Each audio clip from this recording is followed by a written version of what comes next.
안녕하십니까. 반갑습니다. 한 주 한 주 시간이 엄청 빨리 지나가는 것 같습니다. 이제 추운 겨울이 지나고, 바야흐로 봄이 되는 것 같습니다. 오늘이 벌써 이제 7번째 복음반 시간이 되었습니다. 오늘은 그동안 이제 들었던 부분을 한번 이렇게 좀 총정리를 해보는 그런 시간을 가지려고 합니다. 약간 여담인데요. 이 학교에서 이 공부를 좀 이렇게 잘하는 학생과 공부를 좀 못하는 그런 학생이 있는데요. 이 잘하는 학생들은 어떻게 할 것 같고 또 못하는 학생들은 어떻게 할 것 같습니까? 일반적으로 좀 이렇게 못하는 학생들은 어떻게 얘기를 할 수 있냐면 그냥 이렇게 그 기초가 부실한 상태에서 계속 이렇게 마음은 조급하고 이러니까 선행학습이라고 앞으로 배울 거를 미리 이렇게 막 이렇게 듣고 이러는데 그렇지만 이제 그것이 잘 소화가 안 되는 이런 학생들은 사실은 나중에 가면 공부를 잘 못하게 되는 것입니다. 그런데 대체로 이렇게 공부를 잘하는 학생 같은 경우는 어떠냐면요. 기초를 튼튼하게 다지는 것입니다.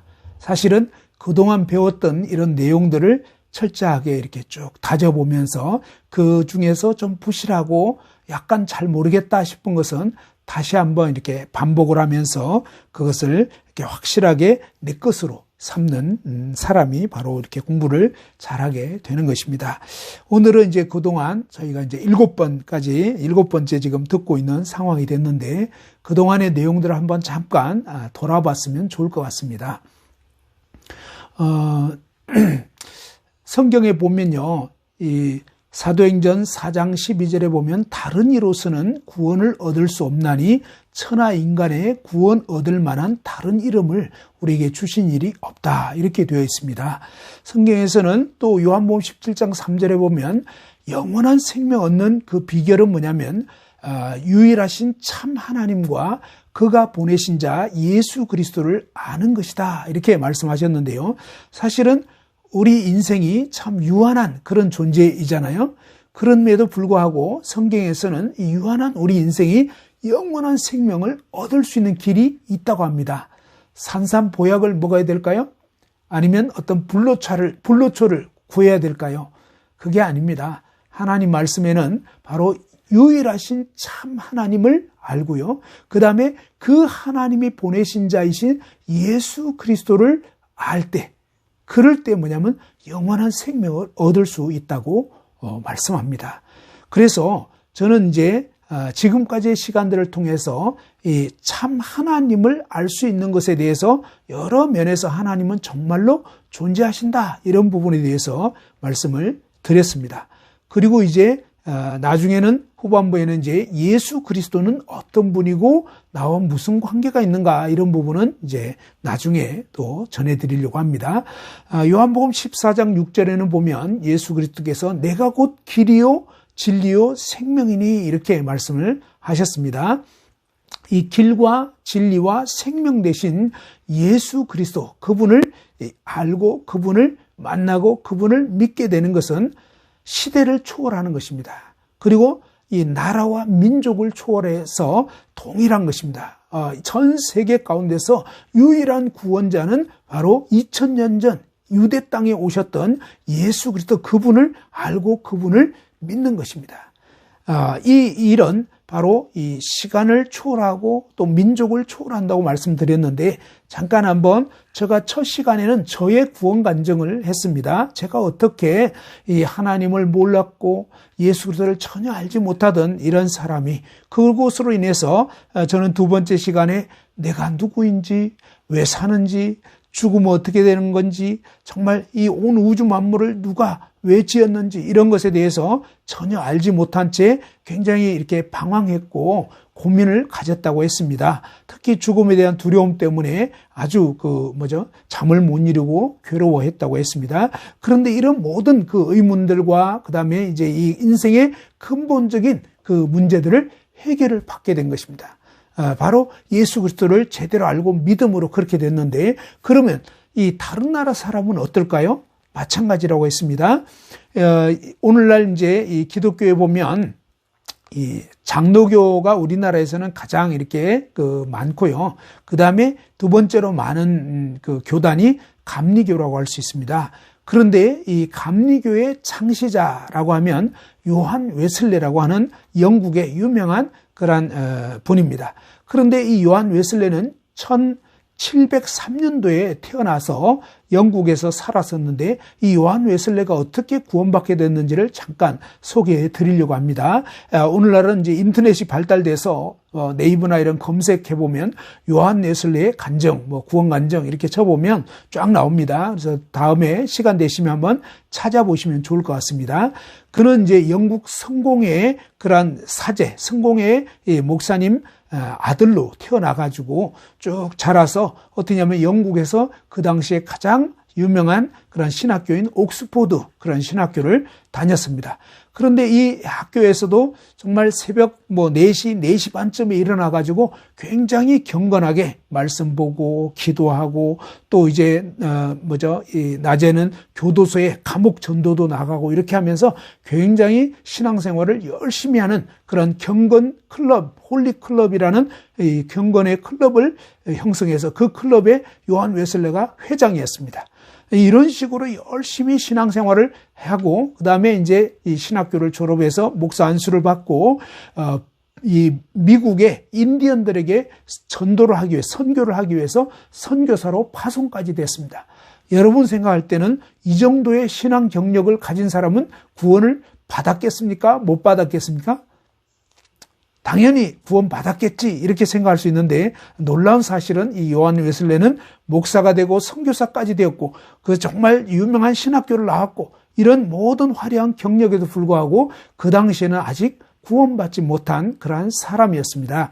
그가 이제 미국 인디언 선교를 떠나서 이제 미국으로 가는 배를 타고 갈 때에 어떤 일이 있었냐면 그 배가 풍랑을 만나서 거의 아주 상당히 위험한 지경에 처했습니다. 그런데 그러한 위험 상황이 되고 정말 죽음을 앞두게 되고 이러니까 웨슬레는 굉장히 불안한 마음이 있고요. 그 죽음에 대한 그런 준비가 되어 있지 못했던 것입니다. 그런데 이렇게 이제 두려움 가운데 있었을 때 그는 마음에 두려움이 있고 죽음의 문제가 해결되어 있지 않았지만 그 배 안에는 이 모라비안 형제들이라고 하는 아주 신실한 그리스도인들이 약 27명 정도가 타고 있었다고 합니다. 근데 이분들은 정말 솔선수범해가지고 아주 굳은 일들을 마다하지 않고 남을 돕고 이렇게 살아가고 있고요. 그들의 얼굴에는 평안이 넘쳤습니다. 정말 이 배가 막 뒤집히려고 하고 위기에 도달했을 때 웨슬레가 그분들에게 당신들은 두렵지 않냐고 했을 때 그분들은 오히려 그들 안에 정말 그리스도가 있고 참 평안이 있어서 두렵지 않다고 하면서 당신은 예수 그리스도를 믿느냐고 오히려 도전을 하는 것입니다. 그랬을 때 이 웨슬레는 그들이 믿는 예수 그리스도와 자기가 그동안 나름대로 배워왔던 이 예수 그리스도와 뭔가 좀 믿는 믿음이 다르구나 이걸 느꼈던 것입니다. 같은 예수라고 얘기는 하지만 뭔가 자기는 저들이 갖고 있는 그 믿음을 진짜 믿음을 갖고 있지 못하다 이런 사실들을 느끼게 된 것이죠. 그 후에 이제 미국 인디언들에게 가서 이제 선교를 하게 됐는데 그때 또 모라비안 어떤 한 목사님을 만나게 됐습니다. 근데 그분과의 만남에서 이 목사님이 정말 당신 안에는 예수 그리스도가 있냐고 성령님을 정말 모시고 있냐고 하면서 그런 어떤 실제적인 이런 도전을 받게 됐을 때 또 당신은 정말 이제 이 하늘나라에 갈 수 있는 그런 확신이 있느냐라는 이런 도전들을 받았을 때 웨슬레는 자기는 정말 그러한 확신을 갖기를 원한다고 정말 예수 그리스도가 구원자인 것을 믿냐고 그랬을 때 그 구원자이기를 바란다고 이런 뭔가 이렇게 분명치 못한 그런 표현들을 하고 그랬었는데 그것을 통해서 이제 자신이 뭔가 구원받지 못한 잘하는 것을 점점 도전을 받게 되고 알게 됐습니다. 그 후에 이제 약 2년 후에 영국으로 되돌아오게 됐고 그 모라비안들과 점점 이제 교제를 나누게 되면서 약 1년 후에 이 웨슬레가 어느 날 그 모라비안들이 모이는 그러한 그 수요 집회에 참석하게 됐을 때 유명한 종교 개혁가였던 마르틴 루터가 로마서 주석 서문을 쓴 것이 있는데 그 서문을 어떤 분이 읽게 됐습니다. 근데 이제 웨슬레가 그때 참석해서 그 루터의 로마서 주석 서문에 대한 얘기를 듣는 순간 성령께서 그 마음 가운데 놀랍게 이 복음을 깨우쳐 주신 것입니다. 그때 이 웨슬레는 회심을 하게 됐습니다. 정말로 이제 거듭나게 된 것입니다. 이 복음의 말씀이 실제적으로 마음에 이제 믿어지게 되고 역사가 일어난 것입니다. 저는 이런 얘기를 했습니다. 제가 처음에 공원에서 전도를 받게 됐을 때, 이 음이 저에게 있지 않고 다른 분들 소고를 해주시면 좋겠습니다. 제가 이제 공원에서 이렇게 그 전도를 받게 되었을 때 처음에 예수 그리스도를 영접한다는 기도를 했다고 그랬잖아요. 흔히 어떤 분들은 영접 기도를 하면 그것이 구원인 줄로 생각하는 경우가 있습니다. 물론 영접 기도를 하면서 실제로 구원 받으신 그런 분들도 있겠지만 어떤 분들은 영접 기도는 했지만 실제로는 변화도 없고 마음에 전혀 이렇게 내 것이 아닌 이런 경우가 있습니다. 그래서 사실은 영접 기도 자체가 구원이라고 할 수는 없고요. 이 영접 기도를 통해서 확실하게 주님을 정말 만나야만 되는 것인데 그렇지 않다면 저의 경우에는 영접 기도했지만 제대로 이제 주님을 알지를 못했습니다. 그러다가 이제 무려 한 5주 후에 계속 말씀을 듣고 또 개인적인 상담도 하고 이렇게 하다가 그 다음에 이제 이 어느 순간에 이 하나님 말씀이 정말로 믿어지게 됐습니다. 그 정말로 믿어지게 됐을 때 제 마음 죄송합니다. 약간의 그 방송사고가 있었어요. 그러니까 이제 제가 이 하나님 말씀을 제대로 알고 믿게 됐을 때 비로소 제 심령에 진정한 평안이 임하게 됐습니다. 예수 그리스도가 정말 누구인지 제대로 알고 믿게 됐습니다. 얼마 전에 이제 또 그 박진영 씨라고 유명한 JYP 엔터테인먼트 사장님이 되죠. 근데 이 박진영 씨 구원 간증에 대해서 제가 이제 인터넷에서 볼 수가 있었습니다. 그런데 바로 이 박진영 씨 같은 경우는 그 간증을 이렇게 쭉 보았을 때 예전에 몇 년 전에 한번 본 적이 있었습니다. 힐링 캠프에서 그분이 이제 그때는 아직 구원받지 못했을 그런 때인데 자신의 인생이 여러 가지로 굉장히 이렇게 잘 나가게 되고 성공적인 그런 삶을 살게 됐다고 합니다. 그런데 그런 삶을 살게 되면서 뭔가 굉장히 그 운이 좋았다 이런 생각이 들면서 누군가가 이 인생을 주관하는 어떤 존재가 있지 않는가, 운을 주관하는 어떤 신이 있지 않을까 이런 마음이 들었다고 합니다. 그러면서 이분은 이제 그때부터 하늘을 쳐다보면서 아침마다 일어나면 정말 이렇게 감사하다고 누군가에게 감사합니다 이렇게 얘기를 했다고 합니다. 그런데 그렇게 하다가 어느 순간에 마치 하늘에서 너는 나에게 감사하다면서 내가 누구인지 알아보려고 하지 않느냐라는 어떤 그런 느낌이 들었다고 합니다. 그래서 그때부터 본격적으로 이제 정말 이 어떤 그 신의 존재에 대해서 알아보려고 하게 됐고요. 그가 이제 알아보려고 하면서 뭐냐면 세계의 여러 종교 경전들을 모아가지고 어떤 신이 정말 진짜 신인지 온 우주 만물을 창조하고 인간을 지은 그런 어떤 신만이 참된 신이라는 생각이 들면서 이 종교 경전들을 쭉 비교하면서 살펴봤는데 그런데 놀랍게도요 성경 외에는 온 우주 만물과 우리 인간을 정말 지었다라는 그런 내가 창조자다라고 얘기하는 그런 경전은 성경 외에는 없다는 것입니다. 그래서 처음에는 모든 종교를 비교해 보려고 살펴보려고 했다가 성경 외에는 정말 그렇게 얘기하는 신이 없기 때문에 성경에 대해서 그러면 이 성경이 정말 진짜인지 가짜인지 이것만 분명해지면 되겠다라는 마음으로 이제 그때부터 성경을 뭐 하루에 그냥 10시간씩 무려 연구하고 살펴보기 시작했다고 합니다. 그렇게 한 것이 이제 그때가 2010년도라고 했습니다. 그리고 이제 2012년도에 힐링 캠프에 구도하고 있는 그 도를 찾고 있는 그런 상황에 대한 방송이 있었고요. 그 후에 저도 이제 어느 날 우연히 그것을 보고 참 정말 그분을 위해서 저도 기도를 했습니다. 그리고 이제 JYP 사옥에다가 제가 이제 그동안 말씀을 전했던 이 구원받을 수 있는 길이라든지 또 도움되는 책자 이런 것도 보내드렸는데 그분이 뭐 받았다는 답변이 없어서 받아보셨는지 어떤지 모르지만 사실 저도 기도했습니다.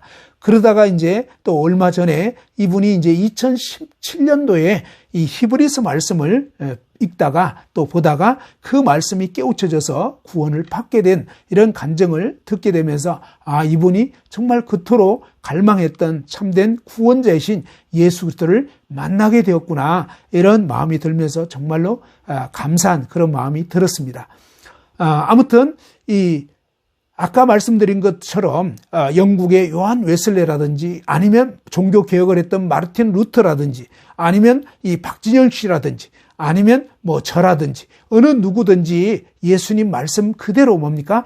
내가 곧 길이요 진리요 생명이니, 바로 예수 그리스도 그분만이 길이요 진리요 생명이 되시고, 성경에서는 다른 이로서는 구원을 얻을 수 없다고 그랬습니다. 오직 예수 그리스도만이 참 구원자이신 것을 볼 수가 있는 것이죠.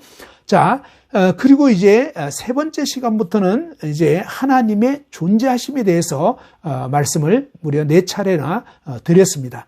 많은 분들이 하나님이 계시다는 것을 잘 알지를 못합니다. 그래서 제가 이제 2018년도인가요? 그때 한 아주머님이 저희 교회에 오셨을 때 얘기를 했죠. 그분이 대뜸 목사님, 하나님이 정말 있기나 해요? 이런 식으로 이제 단도직입적으로 반문을 던졌을 때, 질문을 했을 때 제가 이제 이렇게 말씀드렸죠. 볼펜 한 자루 딱 꺼내가지고 이러한 볼펜입니다. 모나미 볼펜. 아주머니 이 볼펜이 저절로 생겼겠습니까? 아니면 누가 만들었겠습니까? 그랬을 때 이 아주머님은 그거야 누가 만들었겠죠? 라고 이제 얘기를 했죠. 자, 그랬는데 제가 이제 그분에게 이런 얘기를 했습니다. 그러면 아주머님, 이 볼펜을 만드신 분을 혹시 만나보셨습니까? 그러니까 그때 이분은 만나본 적 없다고.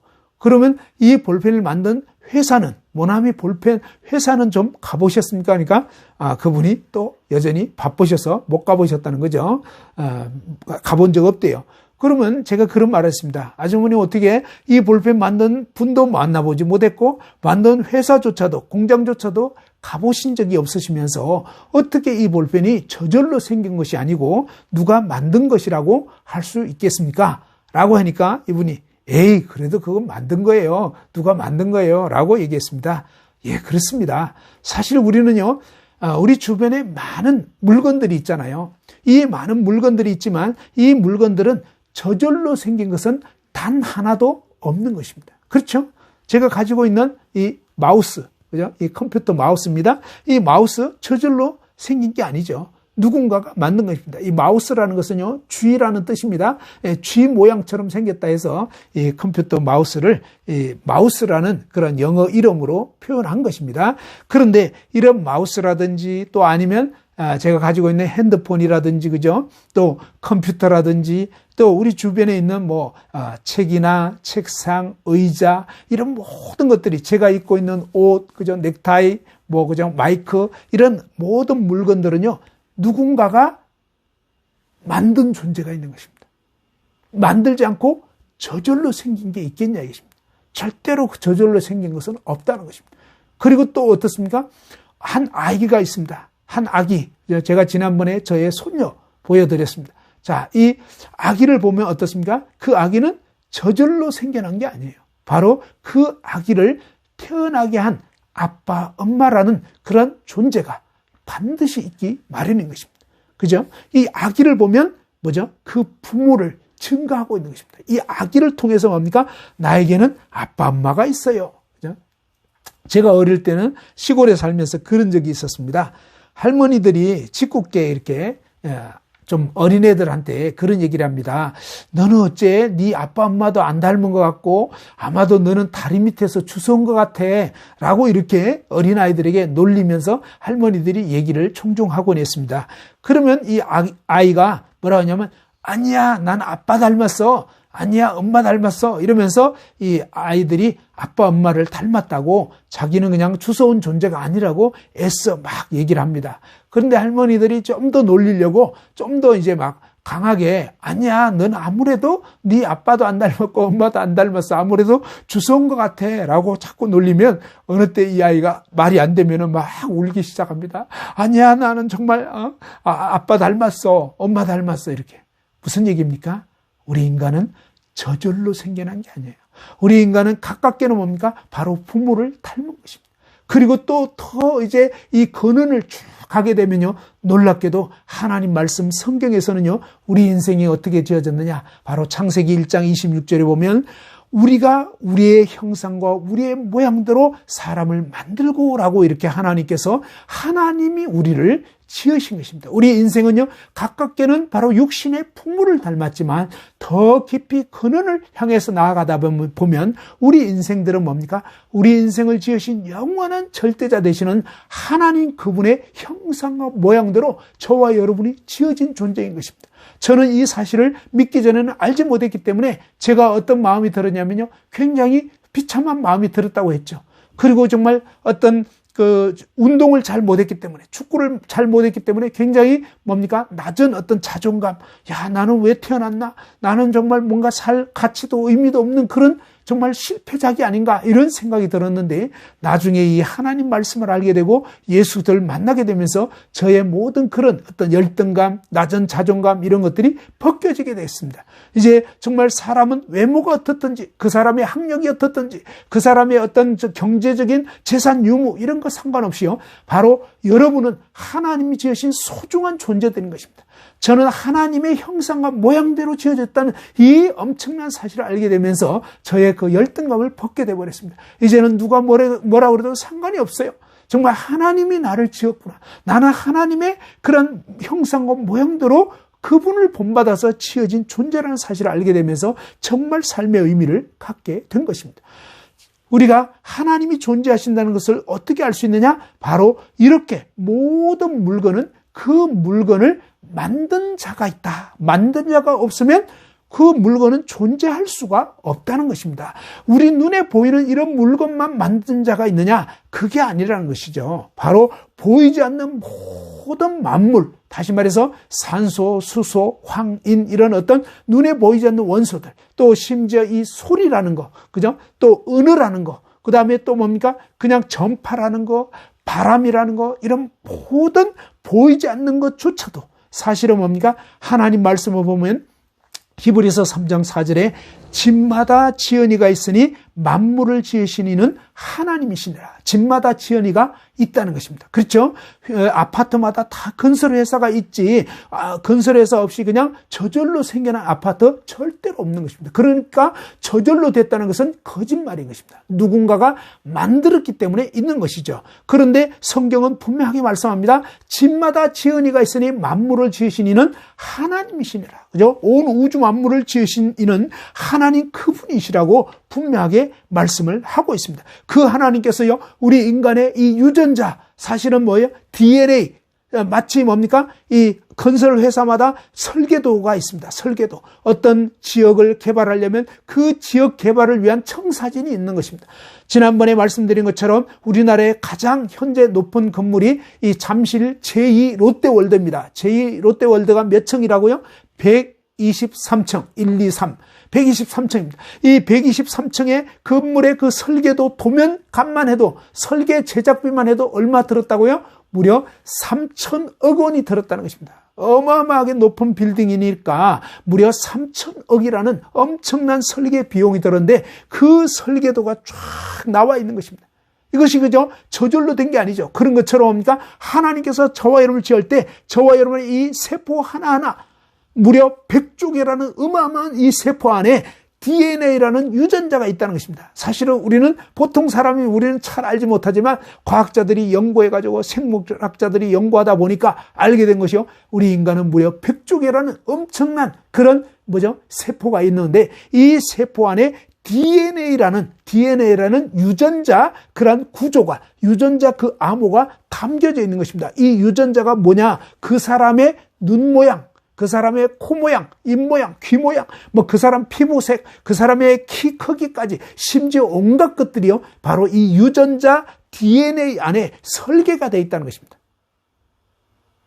백인이 되고, 황인이 되고, 흑인이 되고, 그죠? 그 사람의 어떤 모양, 그러면서 너무너무 신기하게 자녀들 태어날 때 부모를 쏙 닮게 돼 있죠? 이게 왜 그러냐? 바로 하나님께서 설계한 그 유전자가 부모를 통해서 그대로 유전되기 때문에 되는 것입니다. 그런 것처럼 식물도 마치 배나무는 계속 배 씨가 심겨지면 배나무가 생기는 것처럼 그 콩 심은데 콩이 나는 것처럼 하나님께서 이 인간에게는 그런 유전자를 주셔서 계속 인간이 태어날 수 있도록 하는 것입니다.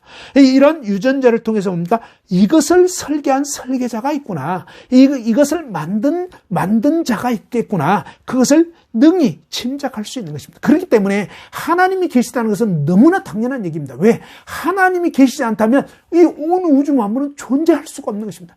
태양과 해와 달과 별들이 어떻게 생길 수 있냐, 식물이 어떻게 존재할 수 있겠냐, 곡식이 어떻게 자라날 수 있겠느냐, 다양한 색깔의 꽃들이 어떻게 생겨날 수 있겠는가, 향기도 다르고 그 다음에 과일도 어떻습니까? 모양도 다르고 색깔도 다르고 맛도 다르고 이 모든 것들을 지으신 것입니다. 그러니까 뭡니까? 이 창조주 하나님은 너무나 어마어마하고 놀라운 것입니다. 그래서 성경 로마서 1장 20절에는 바로 이 그의 보이지 않는 것들, 창세로부터 처음 이 세상을 만들 때부터 하나님은 보이지 않는 영원자이십니다. 절대자입니다. 그렇기 때문에 우리 인간이 어떻게 하나님 알 수 있느냐? 보이지 않는 그 하나님께서 그의 영원하신 능력과 신의 성품이 만드신 만물에 분명히 보여 알려지게 되어 있다는 겁니다. 만물을 살펴보다 보면, 다시 말해서 인간의 이 인간 인체만 살펴봐도요, 너무너무 신기하고 오묘하게 되어 있습니다. 우리가 음식을 먹는데요, 이 음식 먹으면 어떻게 됩니까? 그냥 저절로 소화되는 게 아니에요. 여러분 음식 드실 때 어떻게 합니까? 이 음식을 드시면 입에서 침이 나옵니다. 이 침에는 뭡니까? 소화 효소가 있습니다. 소화할 수 있는 그런 기능이 있다는 것입니다. 그래서 이 소화를 돕는 이런 효소가 막 침에서 분비돼 가지고 그 다음에 뭡니까? 이빨로 막 그 음식물을 씹잖아요.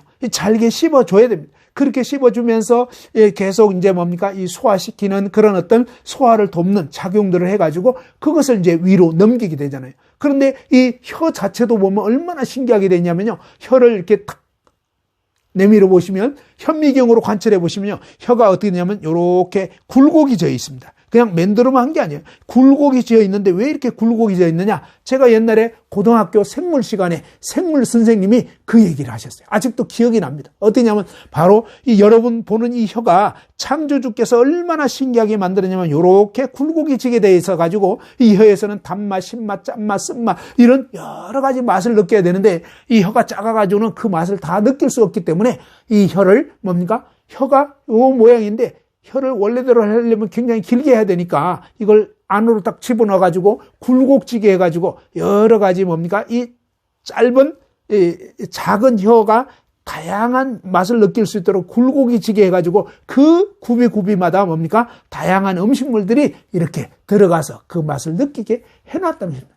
이 창조주께서 얼마나 신기하게 만들어 놨는지 하면서 이런 얘기를 하는데, 그때 저는요 하나님 믿지는 않았지만 저걸 누가 만들었구나 이런 부분을 들었어요. 근데 그때는 아직 믿지 않을 때니까 잘 몰랐습니다. 그런데 아무튼 이런 식으로 뭡니까? 정말 하나님이 우리의 이 혀를 만든 것도 굉장히 신기하고요. 그 다음에 여러분 숨 쉴 때, 또 음식 먹을 때, 어떤 때는 가끔 음식 먹다가 살에 들린다 그러죠. 갑자기 음식물이 잘못 들어가려고 그러면, 기도로 들어가려면 여러분 목구멍에 이 구멍이 2개가 있습니다. 어떻게 됩니까? 위로 들어가는 그런 식도가 있고요. 그 다음에 호흡, 숨을 쉬는 기도가 있습니다. 어떤 때는 음식물이 기도로 잘못 들어가려고 하면요, 곧바로 어떻습니까? 우리 몸에서는 반응을 일으킵니다. 왜냐하면 음식물은 기도에 들어가면 큰일 나거든요. 그래서 자동적으로 뭡니까? 기도로 들어가려고 했던 음식물을 팍 이렇게 토해내게 하는 것이 뭡니까? 재채기가 나는 것입니다.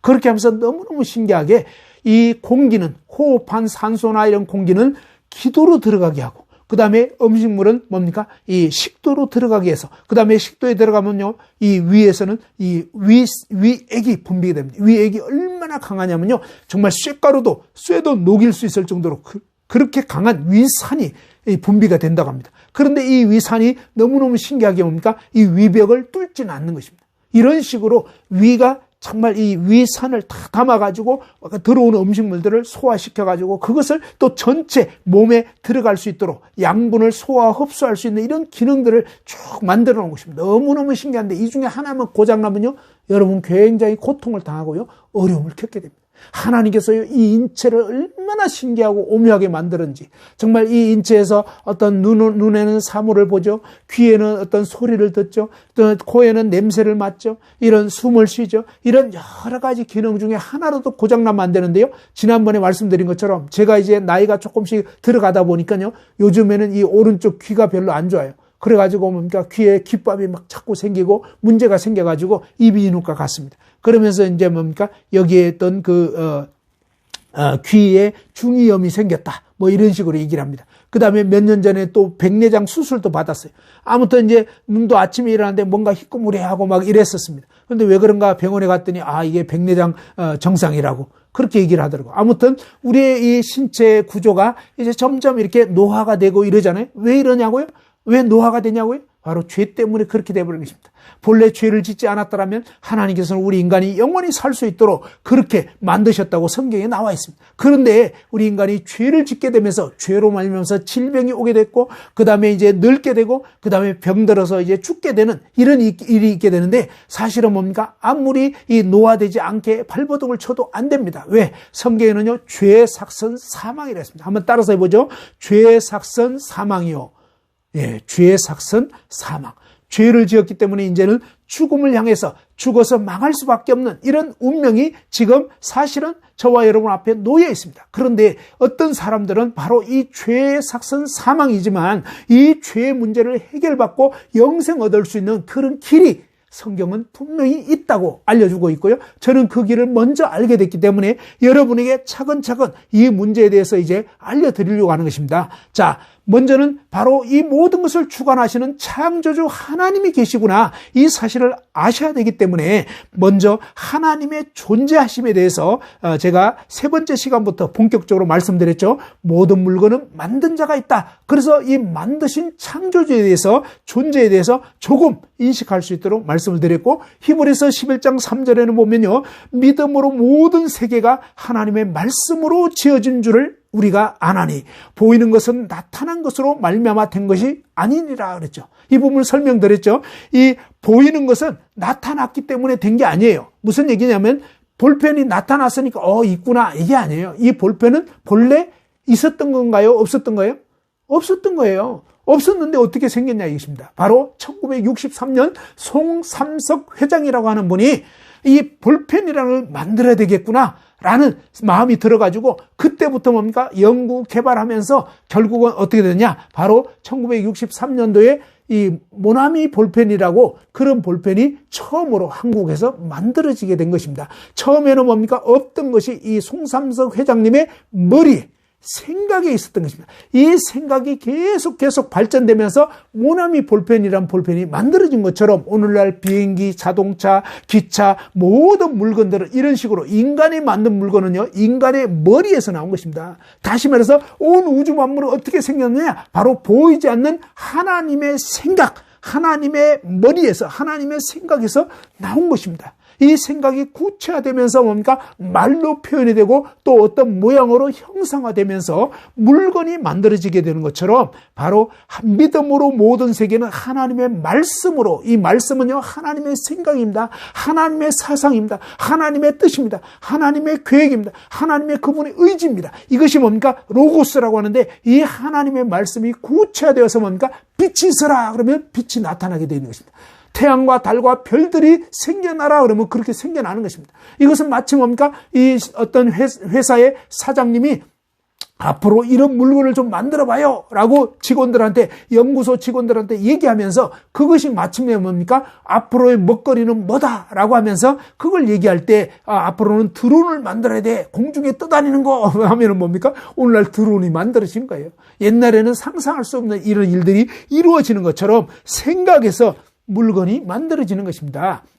하나님 그분의 마음, 그분의 생각에서 모든 우주 만물이 생겨나게 됐는데 그분께서는 말씀으로 이것을 표현한 것입니다. 그 말씀이 기록된 것이 뭡니까? 성경입니다. 성경에 대해서는 이제 몇 주 후부터 본격적으로 말씀을 드릴 겁니다. 자, 네 번째로 하나님 존재를 어떻게 알 수 있었느냐? 바로 그 부분에서는 모든 물건은 무엇이 있다고요?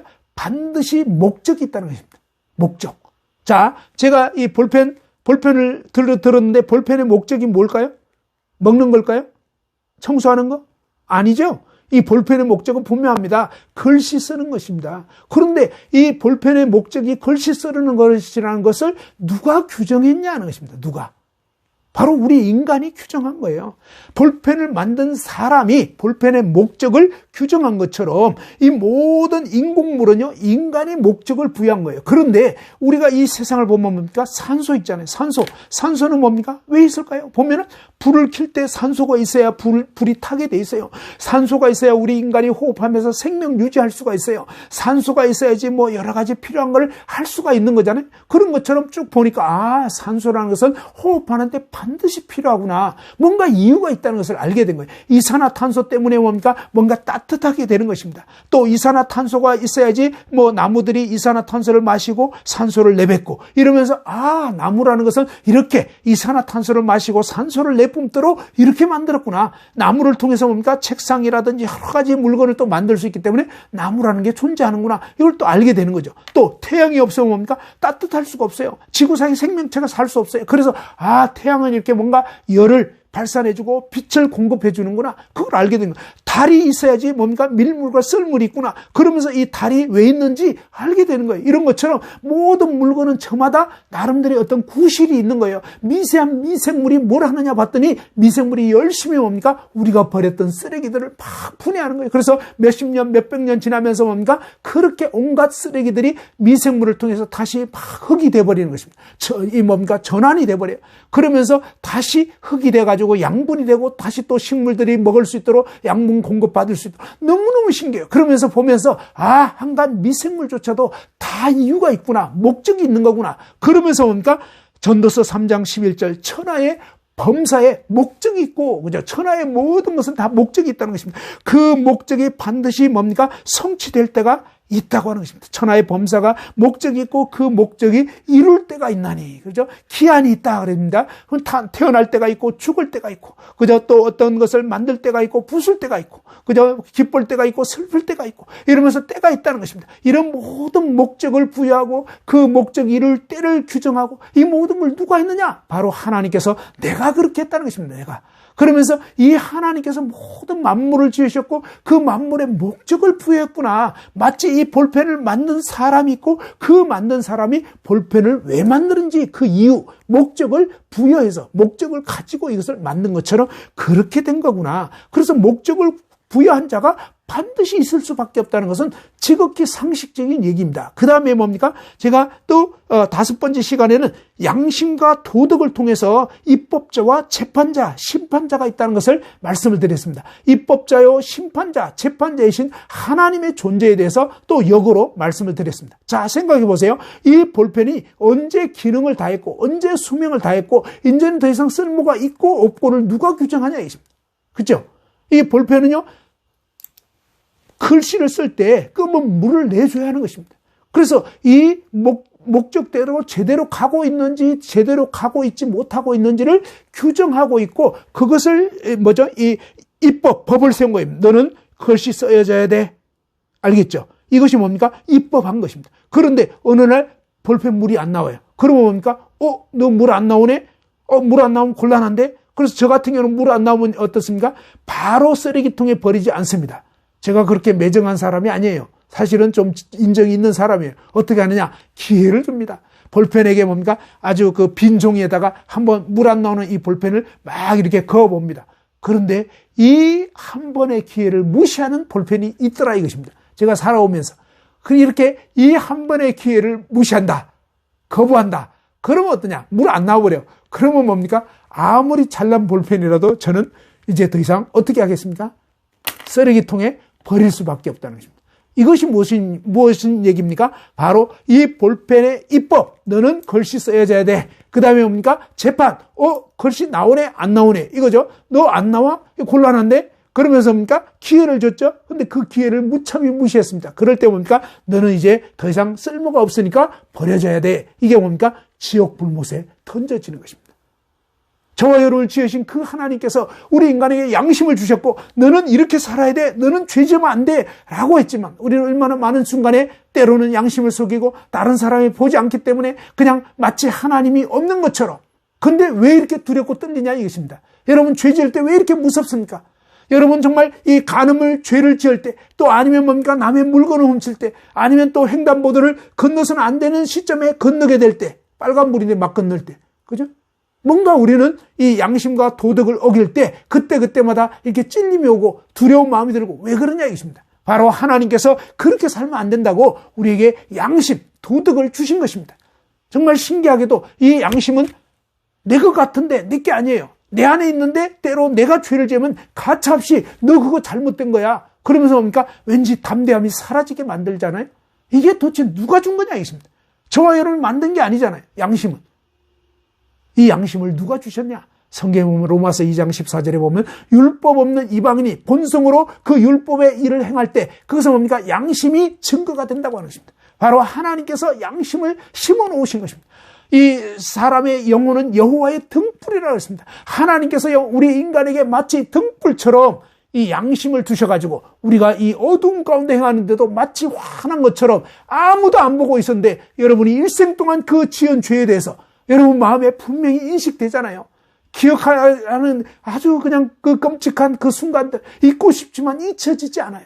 제가 지난번에 말씀드렸잖아요. 엄마 지갑에서 동전 훔친 거 그거부터 시작해가지고 지금까지 살아오면서 정말 저도 적지 않은 그런 죄들을 지었습니다.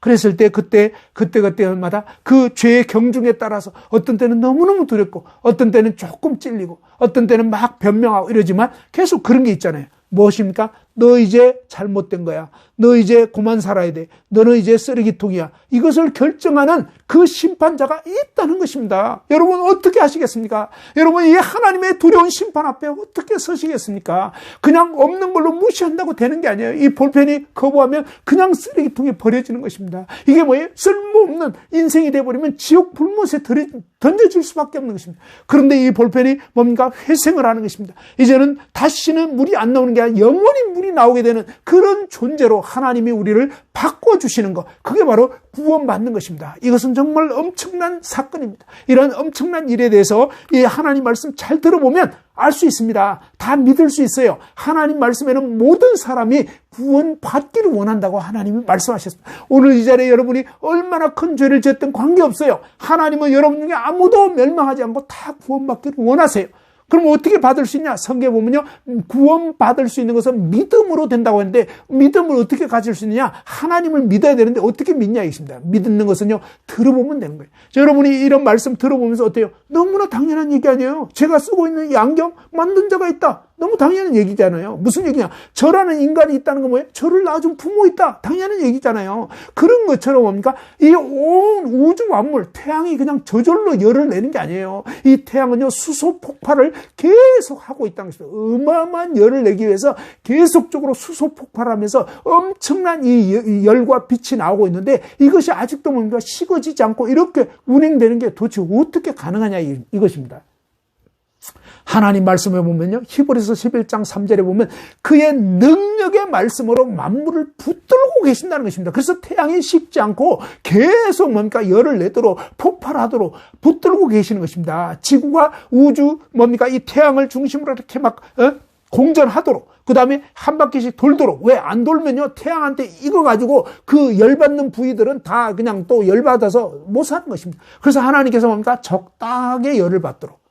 우리 옛날에 추울 때 그러잖아요. 그 불 쬐일 때 뜨뜻해지면 좀 비켜나고 또 다른 사람 쬐고 이런 것처럼 하나님께서 이 지구를 계속 돌려가지고 마치 통닭 굽듯이 골고루 지금 아주 데펴주고 계시는 것입니다. 너무 감사한 거예요. 지금 마치 통닭구이 골고루 굽듯이 하나님이 이렇게 해놓으신 겁니다. 양심과 도덕을 떼서. 그 다음에 이제 마지막 시간에 알려드렸잖아요. 지난 시간에 뭡니까? 우주를 미세하게 조정하신 분이 계시다는 것입니다. 그 다음에 지구를 미세하게 조정하신 분이 계시는데 얼마나 미세하냐면 지구만 따지면요 무려 30만 가지의 그런 생명이 존재할 수 있는 조건에 대해서 말씀드렸습니다. 이 30만 가지 조건 중에 하나만 없으면 우리는 살 수 없어요. 산소 5분간 커져가 버리면 끝나는 거예요. 그렇죠? 태양을 없애버리면 우리는 다 죽는 거예요. 정말 이 지구가 이제 뭡니까? 궤도 돌기를 멈추도록 해버리면 그냥 이 지구는 우주 공간으로 날아가 버리고 그냥 다 죽을 수밖에 없네요. 사실 우리는 굉장히 어떻게 보면 위험한 어떤 그런 상황 가운데 살면서도 위험을 못 느끼고 있어요. 왜 그래요? 하나님은 어제나 오늘의 영원토록 동일하신데 그 놀라우신 하나님이 이 지구를 붙들고 계시기 때문에 우주를 붙들고 있기 때문에 지금도 뭡니까? 우리는 살아갈 수 있는 것입니다.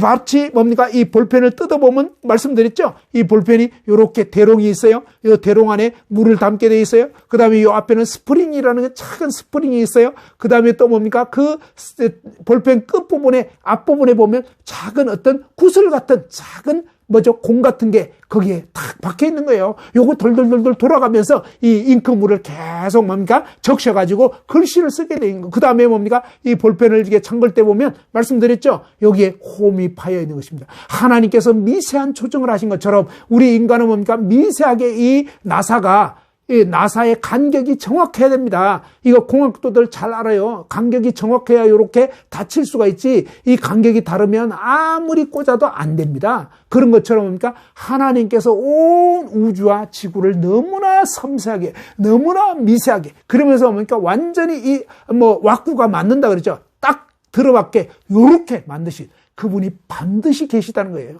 그러니까 마치 이 볼펜 저절로 생겼다 그러면 미친 사람이죠. 그런 것처럼 뭡니까? 하나님께서 온 우주 만물을 그분의 능력의 말씀으로 만드신 거예요. 이 하나님은 반드시 계실 수밖에 없고요. 그분이 없으면 얘기가 안 됩니다. 왜 비가 내리냐고요. 왜 구름이 생기냐고요. 이런 모든 것 왜 천둥 번개가 치냐고요. 근데 성경 욥기에 보면 쫙 나옵니다. 하나님께서 욥기 38장에 내가 땅에 기초를 놓을 때 지구 태양계의 세 번째 위치하게 할 때 욥 너는 어디 있었느냐 이렇게 하나님께서 분명하게 말씀하십니다. 아무튼 하나님은 계실 수밖에 없고요. 그 하나님 때문에 저와 여러분이 존재하게 된 거예요. 너무나 감사한 것은요. 저와 여러분은 어떤 실패작이 아니에요. 하나님 그분의 놀라운 섭리 가운데서 하나님 계획 가운데서 그분의 형상과 모양을 담도록 하나님께서 우리를 지으셨고 하나님이 정말 원하신 뜻은요. 저와 여러분이 이 하나님 말씀을 잘 듣고 믿게 됨으로 해서 저와 여러분이 이제 영원히 멸망하지 않고 영원한 생명을 얻은 하나님의 자녀들이 되는 이런 엄청난 복을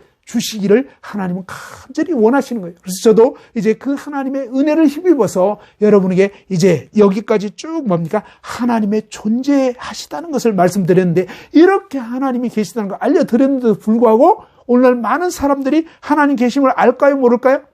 많은 사람들이 몰라요. 왜 이렇게 많은 사람들이 하나님 계신 걸 모를까요? 그 이유에 대해서는 다음 시간에 하나님이 이렇게 계신데도 불구하고 왜 하나님 계신 걸 모를까? 이유가 있어요. 하나님 계시다는 걸 왜 모르는지 이유가 있어요. 그 이유를 듣게 되시면 아하 내가 그동안 그래서 하나님 계신 걸 잘 몰랐구나. 요걸 알게 되기 때문에 다음 시간에는 이제 이 부분에 대해서 말씀드릴 거고요. 오늘 과제는 뭐냐? 그동안 전해진 말씀 중에 미흡한 부분을 다시 한번 들어보시기 바랍니다. 제가 그동안 이제 오늘부로 7번째 시간을 가졌는데 여러분이 첫 번째 시간에는 저의 구원 간증을 했습니다. 못 들어보신 분들은 들어보세요. 그 다음에 두 번째 시간에 4가지 인생의 근본 의문에 대해서, 질문에 대해서 말씀드렸습니다. 그리고 세 번째 시간에 모든 물건은 반드시 만든 자가 있다. 네 번째로는 모든 물건은 반드시 목적을 부여한 자가 있다. 다섯 번째로 뭡니까? 양심과 도덕을 통해서 입법자요, 재판자요, 심판자이신 분이 반드시 계실 수밖에 없다. 그리고 여섯 번째로 뭡니까? 우주와 지구가 너무나 미세하게 조정되어 있는데 이것은 절대 우연이 아니라는 것입니다. 그래서 이 우주와 지구를 미세 조정한 미세 조정자가 반드시 계실 수밖에 없겠구나. 근데 그분이 누군가? 성경 바로 그분이 하나님이라고 말씀하는 것입니다. 오늘 이런 총정리를 해드렸는데 아무튼 여러분이 다시 한번 이 한 주 동안 지난 시간 말씀들을 유튜브 통해서 인덕원 교회 복음반 이렇게 치면요. 인덕원 교회 복음반 치면 유튜브에 1번부터 쫙 나와 있습니다. 그래서 한번 쭉 들어보시고 다시 한번 복습하시면 좋겠습니다. 그렇게 될 때 여러분이 이제 확실한 믿음을 갖기가 쉬워지는 것입니다. 예, 감사드립니다. 이상으로 마치겠습니다.